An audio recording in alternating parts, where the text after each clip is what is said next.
Assalamualaikum warahmatullahi wabarakatuh. Waalaikumsalam.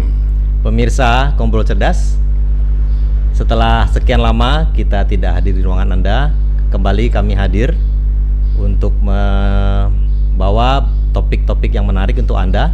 Dan kali ini kita akan membahas satu topik yang saya yakin akan sangat menarik, yaitu Anda sudah lihat di sini kita ada batang ubi nih. Kita akan membahas dengan satu orang tokoh kita di Selungkang, yaitu Pak De Harlen. Pak De, terima kasih sudah hadir di studio kami. Ya.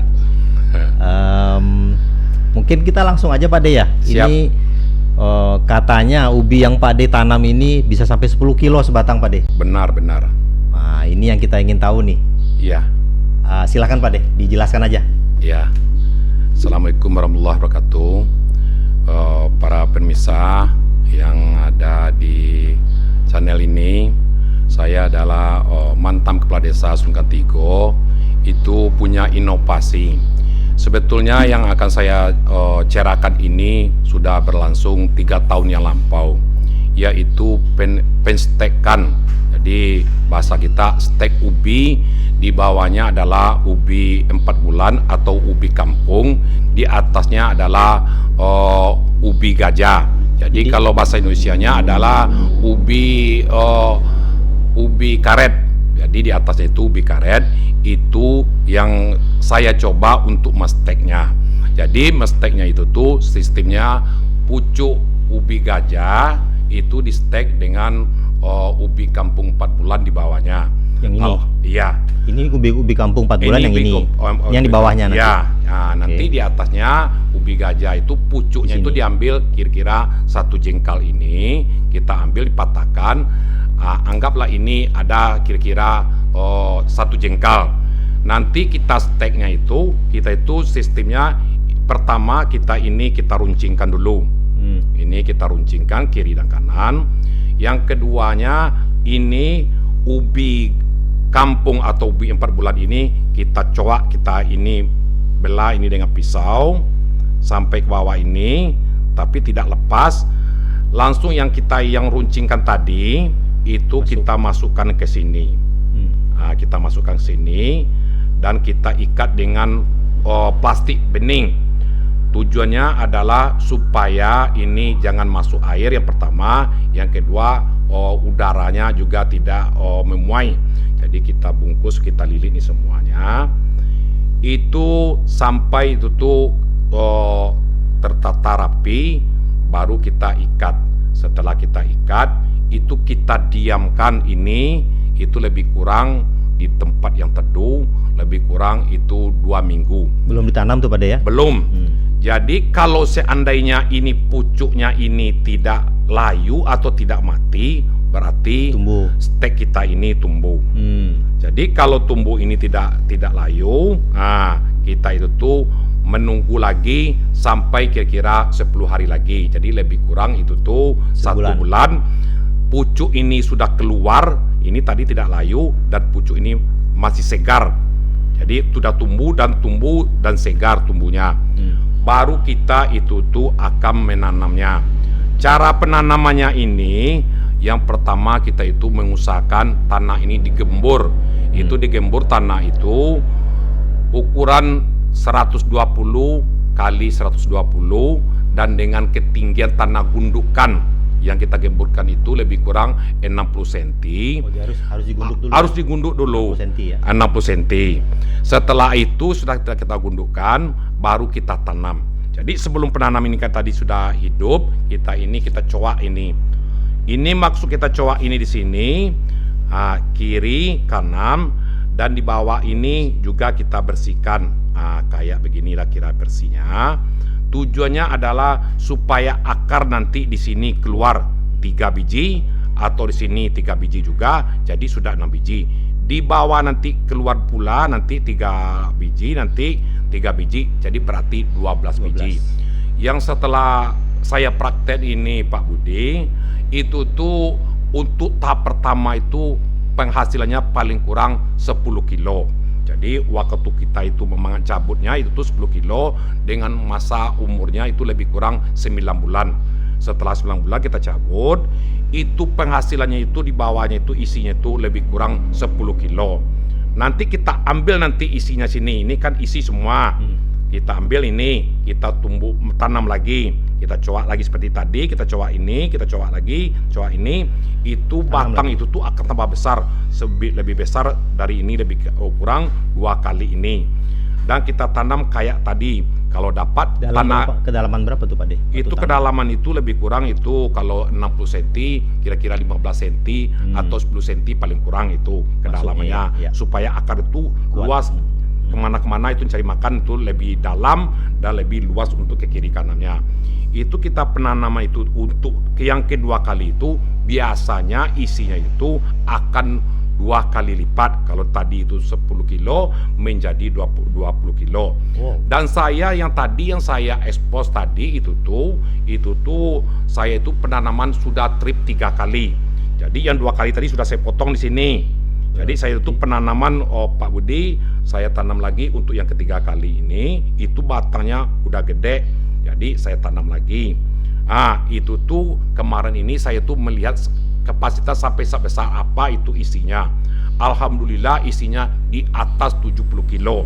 Masya Allah, itu satu bingka itu paling kurang 6 kilo atau 7 kilo. Sangat luar biasa. Jadi tujuan saya membuat ini adalah pertama kita ini di daerah Selungkang yang bagian kita ke atas, terutama Bukit Kocir, itu kan membutuhkan singkong Pak Budi, itu lebih kurang 3 ton 1 minggunya. Padahal itu yang didapat itu singkong yang di Bukit Kocir itu lebih kurang 1 ton. Jadi kita itu masih harus itu beli lagi sekarang. Beli lagi itu yang dari Pasamannya, yang dari Payakumbunya itu tuh membeli 2 ton. Apalagi Kubang. Itu Kubang itu Pak Budi itu tuh bisa mencari sampai 3 atau 4 ton itu mencari singkong yang keluar. Itu sangat miris sekali. Makanya saya 3 tahun yang lampau itu saya mencoba ini, kalau kita kembangkan kayak begitu Pak Budi, itu tuh sangat luar biasa. Anggaplah sekarang kita ini, maaf Pak Budi, cerita-cerita kaya kita nih Pak Budi. Yang pertama kita tanam umpamanya 1000 batang. Kalau dikirakan 10 kilo 1 batang, itu lebih kurang 10 ton. Kalau 10 ton dikali sekarang 3.000 itu tuh di tengah ladang, itu dibeli sama orang tuh Pak Budi. Itu 3.000 Pak Budi. Kalau 3.000 30 juta. Kalau kita tanam untuk trip keduanya 20 kilo. 2 kali lipat. 2 kali lipat. Itu lebih kurang 20 ton, 60 juta. Jadi saya menginginkan kepada kita petani ini singkong itu tuh dapat kita itu agak lumayan kita kehidupan kita. Janganlah kita menanam sistem lama. Sistem lama digali dikit udah ditanam mereng, hanya paling tinggi isinya 2 atau 3 kilo. Jadi dengan inovasi yang begini, tentu kita itu menghasilkan ubi yang lebih, tentu akan bermanfaat oleh masyarakat kita. Jadi saya mengharap ini kepada kita yang ada minat, yang ada kepingin, boleh bertanya kepada saya, dan saya juga siap ini kalau ada waktu saya untuk praktek untuk pesteknya ya. Jadi tujuan kita adalah untuk meningkatkan ekonomi. Itulah kira-kira yang saya inginkan Pak Budi. Saya kepingin itu janganlah kita seorang pembuat kerupuk harus itu mengimpor. Mengimpor kita ubi dari tetangga kita. Apa salah kita lahan yang ada ini yang kita memanfaatkan, dikit lahan kita manfaatkan. Contohnya maaf ini Pak Budi, kalau kita ini tidak ada tanah, kita itu ada di muka di rumah, dibikin itu penanaman 3 atau 4 itu tanaman stek ini. Kalau waktu kita itu lagi-lagi itu tuh tidak ada yang mau dimakan, kan bisa kita itu mengambil ubi ini Pak Budi. Kita ambil itu isinya ada 10 kilo, kita ambil aja, kita congkel lo 2 kilo, kita rebus, paling tidak itu ngajal perut masih bisa. Itulah sekurang-kurangnya itu Pak Budi. Jadi menanam singkong ini sangat menguntungkan. Itulah kira-kira pengalaman saya dan inginan saya untuk penanaman ubi stek ini. Jadi nama stek ubi saya ini adalah stek ubi 4 bulan mudah-mudahan dikawinkan dengan ubi gajah atau ubi karet yang bahasa Jawanya. Itulah yang saya coba praktekkan, alhamdulillah berhasil. Dan juga mungkin ada itu teman-teman yang menanya, apakah ubi ini tidak pahit? Tidak pahit. Jadi kemarin ini saya kesannya sudah kan gitu, orang kan tahunya ubi gajah ini pahit. Tapi tidak pahit, rasanya sama dengan ubi sebab biasa. batang aslinya gajah. Ubi biasa. Oh, ini ubi biasa. Steknya gajah. Iya, itu. Gitu. Jadi ini Pak Budi, ini alhamdulillah sudah saya coba itu tuh memasaknya. Saya bikin itu kerupuk, alhamdulillah gurih kerupuknya. Dan juga begitu, saya bikin jadi tape. Saya bikin jadi tape, tapenya manis. Jadi jangan ragu, tidak kuning tapenya dan manis. Itulah saya coba. Jadi apa yang saya laksanakan ini sebagai ini gambaran untuk kita untuk menambah usaha kita. Inilah kira-kira Pak Budi ya. Jadi minimal yang kita bisa dapatkan keuntungannya adalah lahan yang sedia seperti ada sekarang, yang tadinya terpikir mesti tambah lahan nih, nggak perlu lagi. Nggak perlu. Cukup lahan yang sama, kita dapat hasil jauh lebih besar dari yang biasa. Kalau tadi biasa 3 kilo, sekarang jadi 10 kilo, udah 3 kali lipat. 2-3 kali lipat. Apalagi nih Pak Budi, kalau kita itu udah pernah nanam ini sampai 3 kali nanam itu, paling kurang 30 kilo. Paling kurang tuh Pak? Paling kurang. Itu artinya 3 kali itu artinya 9 bulan, 9 bulan, 9 bulan. Iya betul. Berarti kita itu dalam tempo kita itu 3 tahunan, 2 tahun lebih lah tuh, 2,5 tahun kurang lebih. Udah bisa penghasilan minimum 30 kilo per batang. Per batang, dengan batang yang sama, dengan batang yang kita bikin tadi. Jadi, tidak perlu tanam ulang ya? Tidak tanam ulang, kita menanam ulang, tapi tidak mestek lagi. Tidak mestek baru. Jadi betul. Pak Budi, ini saya coba ini, alhamdulillah di Pulau Punjung saya juga sudah menanam, alhamdulillah bagus juga. Memang ini bagusnya. Jadi mudah-mudahan kita nanti ke depannya kita itu tidak menatangkan singkong lagi dari Payakumbuh dan Pasaman. Jadi kita itu. Jadi saya mohon ini kepada teman-teman di Bukit Kuciak, di Kubang atau Lunto, termasuk itulah Mindai kita itu dan terkhusus ini yang saya itu usahakan itu di Bukit Kuniang. Tolonglah dipahami dan kita itu coba. Saya tidak ada lain dan lain, hanya ini melihat ini keluarga-keluarga kita atau sahabat-sahabat kita berhasil dalam berusaha tani, tentu saya lebih senang. Itu yang saya harapkan Pak Budi. Yang lain tuh balas jasa sama uang, enggak Pak Budi. Saya melihat itu dia berhasil, udah senang Pak Budi. Alhamdulillah. Iya Pak Budi. Nah, jadi Pak De kan tadi pertanaman pertama 9 bulan. Iya. Keduanya 9 bulan. Itu pemupukannya seperti apa Pak De? Kalau bagi saya yang pertama ini, kebetulan tanah saya ini tanah bagus, itu tuh tidak saya kasih itu pupuk. Tapi kalau bagusnya, alam bagusnya dikasih kita dolamit. Pupuk dolamit ini untuk menetralisasi ini tanah. Yang kedua ini nanti kita kasih itu, kalau dapat kita kasih itu pupuk NPK pertamanya, 3 bulan pertama kita kasih pupuk urea. 3 bulan pertama, 3 bulan yang kedua, umur 6 bulan itu untuk mengisi kita kasih NPK. Itu akan luar biasa. Jadi ini juga sudah dicoba sama saya itu, saya kasih pupuk NPK ya tambah besar isinya. Jadi kalau dikasih itu tuh untuk pupuk kandang itu bagusnya pupuknya itu dari tai kambing. Itu tuh lebih bagus. Kalau tai sapi mungkin juga bagus, tapi yang sudah menjadi tanah. Jangan itu yang fresh, jangan yang fresh. Jangan yang fresh. Jadi itu tuh akan lebih meningkatkan isinya. Jadi saya kepingin nanti saya menanam untuk 3 kali tanam isinya 70 kilo.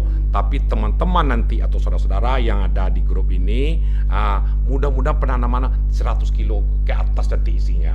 Jadi kalau ada itu yang ada minat, rencananya mungkin minggu besok akan saya gali. Ini yang di dekat rumah saya itu ada, saya sengaja itu dibongkar liat. Tujuannya adalah untuk meyakinkan kita-kita ini untuk yakin bahwa singkong ini betul-betul ada adanya. Nah itu kalau misalnya ada yang ingin ikut pelatihan atau apa, gimana tuh kira-kira caranya Pak De? Ini kemarin ini saya udah janji dengan Ali Rambo Owen dan Fauzul rencananya habis sholat asar ini saya itu akan Hari ini ya. praktek Hari ini 15 Februari. 15 Februari Pemirsa, saya akan mepet praktek. waktunya. Ini sudah saya siapkan itu sama Ali Rambo tadi udah dikasih saya batang ada 10 batang, tinggal saya mencari stekan ubi gajah yang pucuknya saya ambil nanti. Jadi mudah-mudahan apa yang saya ini tampilkan nanti saya praktekkan nanti paham oleh yang penerimanya dan dipraktekkan. Malahan kemarin saya cerita begini, malam Eli Rambo ini sangat antusias karena dia itu selama ini hanya penanam singkong ya begitu-begitu aja kehidupannya, maunya nanti ada perubahan. Maaf saja ini Pak Budi, kalau ditanam 2000 batang saya juga enggak kepikir ini Pak Budi. Kalau umpamanya 1000 batang aja itu 10 kilo udah 10 ton, kalau 2000 udah 20 ton. Jadi kira-kira iya nampak itu untuk keberhasilan kita penanaman ubi ini. Jadi janganlah ragu dan kita ini berusaha untuk inovasi ekonomi kita ke depannya. Jadi mungkin begini pemirsa, nanti kalau ada yang tertarik untuk ikut pelatihan, mungkin bisa berkumpul beberapa orang, kita praktek begitu Pak De ya? Iya. Langsung praktek steknya, di langsung ke lahan gitu ya? Iya. Ke lapangan. Boleh sampai ke lahan. Bisa diatur nanti, Pak De. Insya Allah bersedia ya Pak De? Bisa bersedia. Oke, alhamdulillah. Satu lagi terakhir Pak De, sebelum kita tutup. Steknya itu Pak De, dapat dari mana tuh Pak De? Stek ubi gajahnya? Kalau ubi gajah ini, kalau bibit untuk ubi gajah di atasnya atau ubi karet ini, itu banyak itu di jalan-jalan kereta api. Itu di pinggir jalan kereta api boleh dikatakan rata-rata itu banyak itu yang tumbuh. Terutama kami di jembatan. Jadi kemarin ini Pak De cari sendiri aja tuh? Cari sendiri. Memang banyak di pinggir jalan. Jadi kita ambil pucuknya, kira-kira 1 jengkal atau 1 hektar lah paling tinggi, kita kumpul, kita bawa nanti baru kita itu stekkan ke sini. Jadi mudah-mudahan nanti Pak Budi juga bisa menampilkan nanti foto-fotonya di WA ini. Kira-kira begitu Pak Budi. Baik, menarik sekali Pak De, seru nih perbincangan kita hari ini. Pemirsa, mudah-mudahan ini menjadi satu inspirasi buat kita semua, dan tentunya kita harapkan untuk meningkatkan ekonomi warga, terutama warga kawan-kawan kita yang di Kikocia. Mereka butuh sekali sumber ubi, betul. Dan ini menjadi solusi salah satunya. Baik, terima kasih sekali lagi Pak De atas kehadirannya. Mungkin ada yang mau ditambahkan sebagai penutup? Ini sedikit ini Pak Budi, untuk peningkatan ekonomi ini saya tidak terfokus kepada ubi juga, tapi ada tambahan lain. Saya itu sekarang sudah mengalahkan penanaman kopi robusta. Jadi kopi robusta ini dulunya dianggap remeh karena itu tuh harganya yang murah. Waktu itu 12.000 sampai 15.000 tingginya. Sekarang kopi robusta ini sampai 75.000 1 kilonya. Sangat luar biasa. Kopi memang mantap. Itu perawatannya tidak payah, tidak membutuhkan lahan yang khusus. Di bawah batang pohon, contohnya bawah batang damar atau sejenis lainnya, itu bisa ditanam, dia tumbuh akan subur. Jadi dulunya kami memang karena tidak harganya mahal, kami tebas semuanya, diganti dengan kopi coklat. Tapi sayangnya kopi coklat ini banyak kendalanya, terutama penyakit BPK. Itulah yang membuat kami kesal. Jadi kopi robusta udah ditebang, ini kopi coklatnya juga gagal, maka kami comeback lagi. Kami itu akan menanam lagi di sela-selanya kopi coklat tadi, akan kami tanam kopi robusta. Kalau kopi robusta ini ditanam secara profesional, contohnya ini penanaman di Brazil. Di Brazil itu 1 hektar itu bisa ditanam untuk 10.000 batang. Itu 10.000 batang itu sistem pagar. Kalau diumpamakan itu 10.000 batang, pendapatannya ini 2 on 1 batang, itu lebih kurang itu 2 ton itu Pak Budi. Itu cukup rapat ya Pak De? Betul, 1 rapat. Hektar berarti per 1 meter cuma tuh? 1 meter dengan jarak itu 2,5 meter. Jadi kita bikin jarak itu untuk lebarnya itu tuh 2,5 meter, dan untuk memanjang itu kita tanam 1 meter aja. Oke. Itu bisa ditanam itu untuk 10.000. Itu di Brazil itu penanaman yang memang lengkap, itu pemupuknya lengkap, itu tuh cara pengelolaannya lengkap, itu tuh sangat luar biasa. Itu penghasilnya sampai 13 ton 1 hektar dengan 10.000 tanaman bibit. Jadi kalau kita ini secara kita ya bisa kita menanam 1 hektar itu 6.000, ini dapat itu tuh umpamanya itu 1 on aja, itu sudah sangat luar biasa Pak Budi. Oke.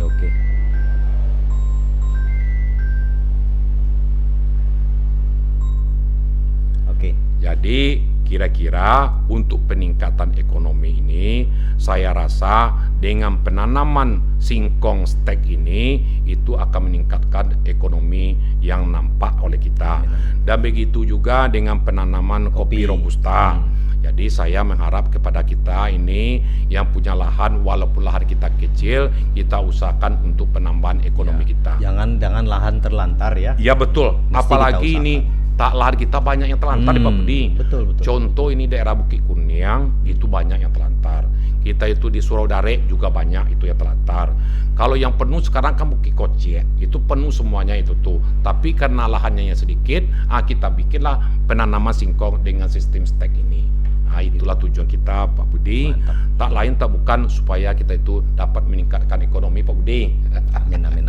Iya, Baik, Pak. makasih banyak Pak De atas paparannya cukup lengkap tadi. Iya Pak Budi.